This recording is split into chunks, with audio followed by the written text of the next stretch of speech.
When you have the CrowdStrike error, your computer will continue rebooting with the screens as shown. It will not allow you to log in, and it will eventually land up on the recovery page. Here's how to recover the CrowdStrike error. At this screen, you need to select See Advanced Repair Options. Select Troubleshoot, which is to reset your PC, or See Advanced Options.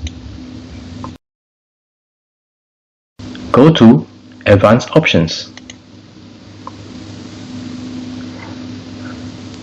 You need to select Command Prompt. At this point, you need to key in your BitLocker recovery key.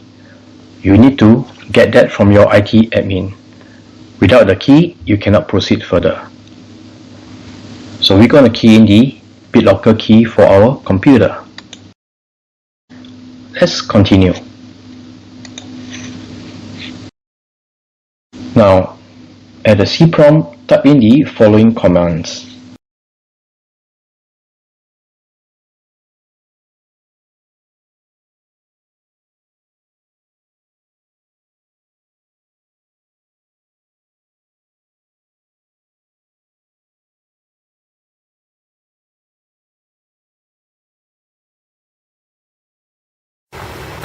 Repeat the last command to ensure system file is deleted.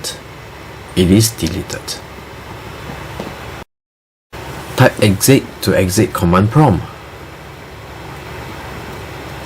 Turn off your PC and power back on, and the CrowdStrike error would have disappeared, and you can now sign into your Windows computer. So this is the solution fix for the CrowdStrike error.